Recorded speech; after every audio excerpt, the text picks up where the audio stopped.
Hey, this is Nicholas with the Backyard TARDIS here with another top 10. This time we're going to do my top 10 mainline Sonic games. So not the spin-off games, not the racing and skateboarding and all that kind of stuff, but just the mainline Sonic games with the story and all that.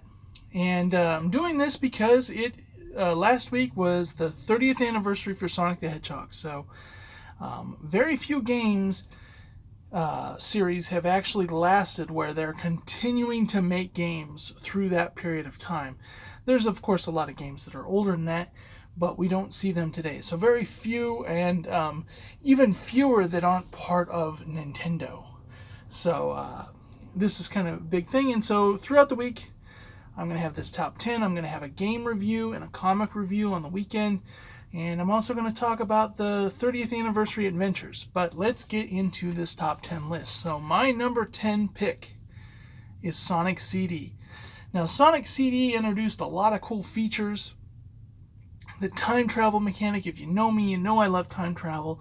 And I really love how it did, where you go past the signpost at a certain speed and it travels you to the same level, the same layout and everything, but different time periods, and based on how you're doing in the game, you can get good future or bad future, and you can go to the past or the present. And so there was a whole mechanic to that. The levels were a little bit different in design, a lot more vertical than a typical Sonic game, which sometimes would slow down the pacing. Like, you could still go really fast, but you didn't zip from one side to the other. You just felt like you were flying all around, bouncing up and down. So it has a little bit of a different feel from a lot of the other Sonic games. And then, of course, the Taxman version that's on cell phones lets you bring in Tails. Lots of cool extras. Love that they're going to bring that in a collection onto mainline consoles, because that is such a superior version. Okay, my number 9 is Sonic Colors. Now, Sonic Colors came out on the Wii. This was something that came out kind of when we were getting a lot of bad Sonic games. We'd had Sonic 06, and then you had Sonic Unleashed, which was really cool in some respects for the daytime stages, and then muddled down with all the werehog nonsense stuff. And Sonic Colors was just kind of straightforward, and it kind of really introduced... Sonic always had his staple of power-ups, but they were much more subtle than what Mario had. And Sonic Colors was like, no, this is a more kind of like traditional Mario power-ups, like you'd see like in the Mario Galaxy or the Mario 64, kind of his 3D games. Now, this did have more 2D than 3D, and it's low on this list, probably mostly because there's some... each state had multiple versions of it, and some of the later versions had some really not the greatest level layout. But it was a fun game all around.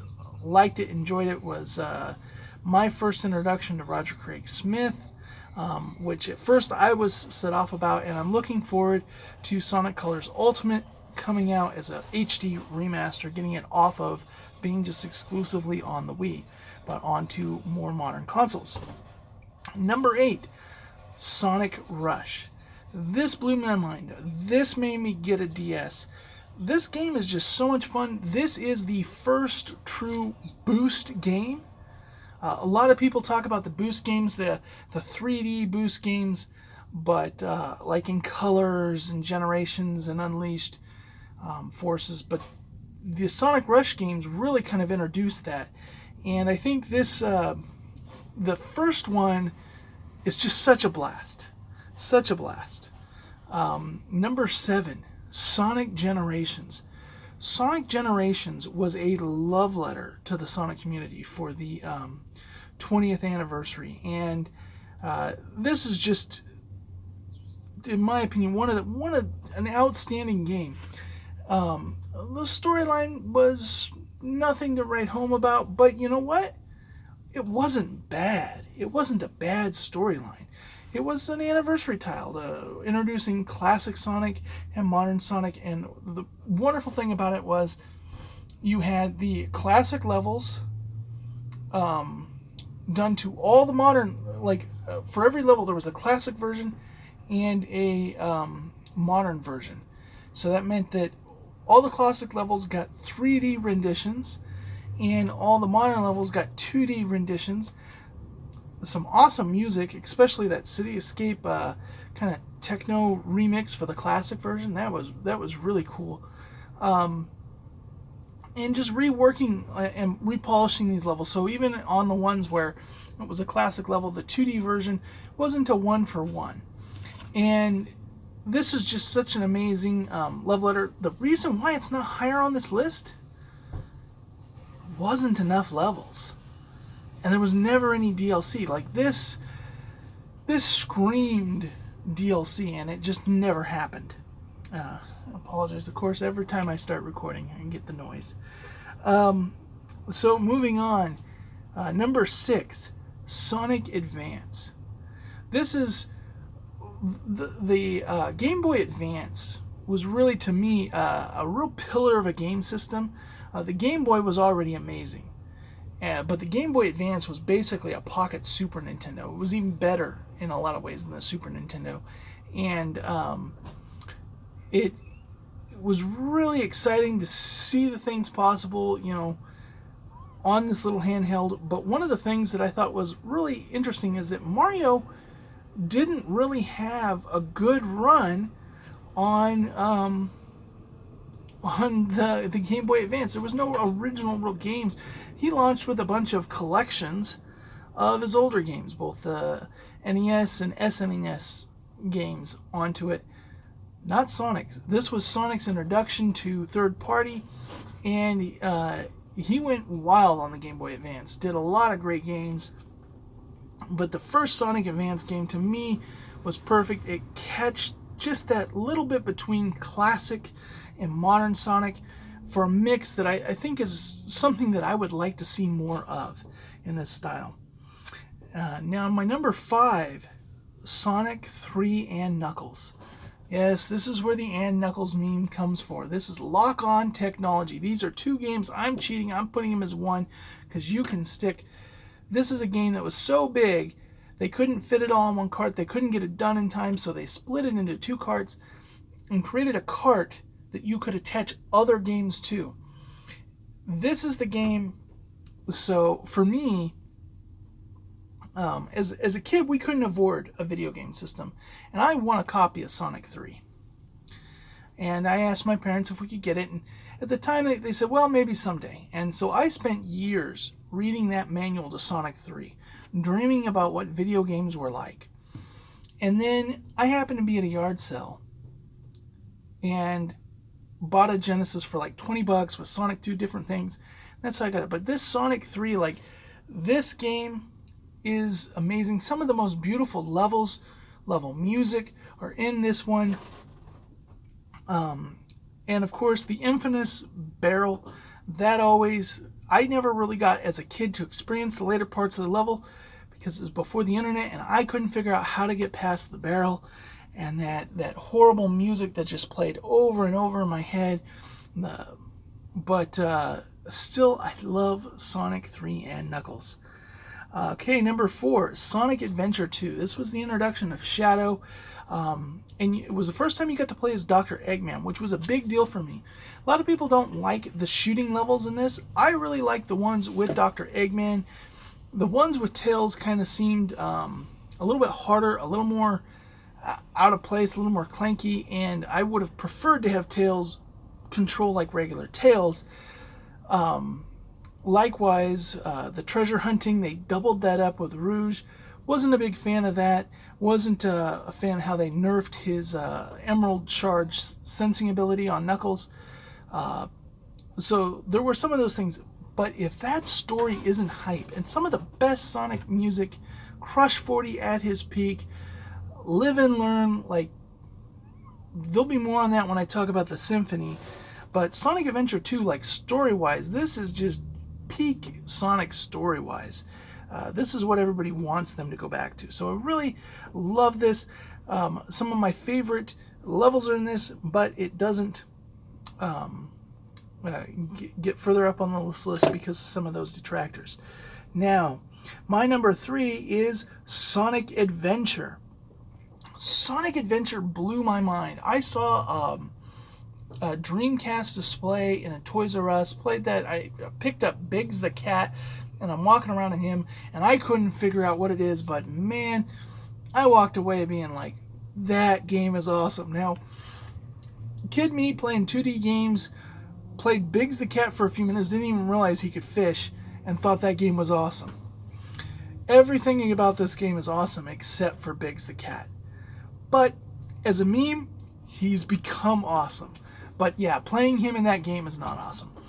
I don't know why they thought having a mentally disabled cat that was obsessed with a frog that was super slow and fished was a good addition to a Sonic game. But outside of that, you get to play as Sonic in 3D, open worlds, lots of exploration, lots of fun levels in this one. Great story with the whole chaos and all that.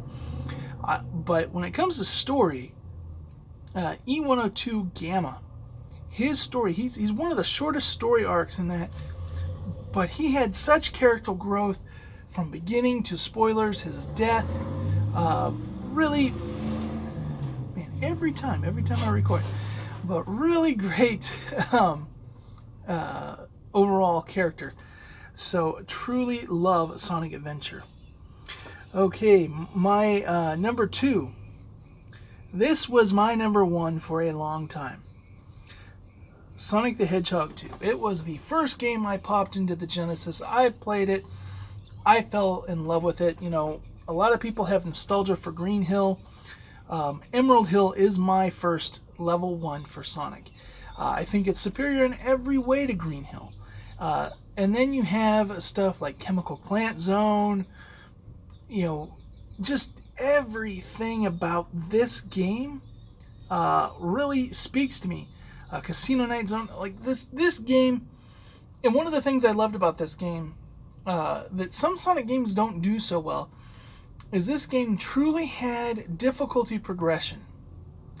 Meaning, even as a kid when I wasn't a very good gamer and I was first starting out, I made it about 3/4 of the way through this game consistently. Now remember, no save file.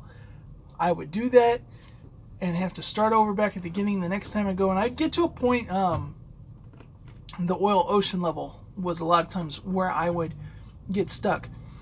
And then as I got older, I got better. Of course, it was the final bosses with against Silver Sonic.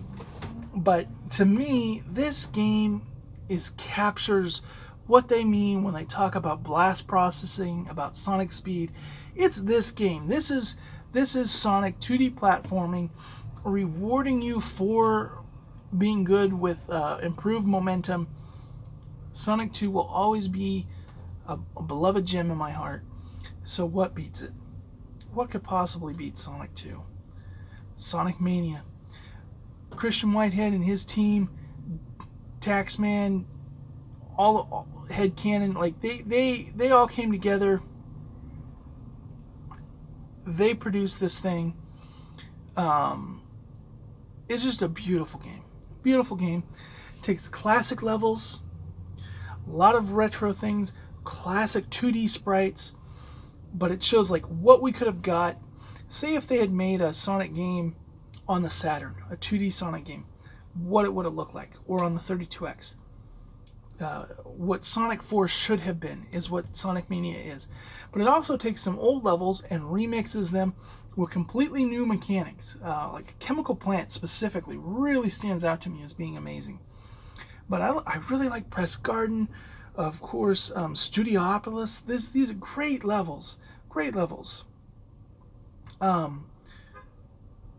This game is so amazing. If you're somebody who hasn't played Sonic and you kind of want to get into it, a lot of the 3D stuff is a little more niche. The adventure games haven't necessarily aged as well. The newer Boost games are not for everybody. But if I were to say, well, what classic game would I play to get standard? This is what made Sonic good. Sonic Mania outclasses all the classic games. Like, there was always a debate. What's better? Sonic 2 with its simplistic and fast gameplay, or Sonic 3 and Knuckles with its expanded lore, expanded world, and more polished look. which was better. That was all, a lot of fans would debate that. Sonic Mania came out, and I feel like it eclipsed both of those games. And so for that, Sonic Mania is my top spot, especially Sonic Mania Plus, which is an edition that also added Mighty and Ray in different modes. And I love the boss mechanic, the hard-boiled heavies, taking that old Egg Robo Badnik that I loved and giving them whole new life. And so many references to other Sega games in here too. Just absolutely love this game. Now, my secret number 11 is Sonic Battle for the Game Boy Advance. Now, this is not a traditional Sonic platformer. It's a fighting game, but I don't consider it not part of that because it has an open world that you go around between it and a very Sonic Adventure style story. And for that, I consider it to be worthy of being on this list. And this is a game that I poured dozens and dozens of hours into. I loved this game. So anyways, that's my list. What's your favorite Sonic game, or what other franchise from back in the day that you still see that you love or would like to see come back? Let me know down in the comments below. And everyone, have a good day and keep on juicing.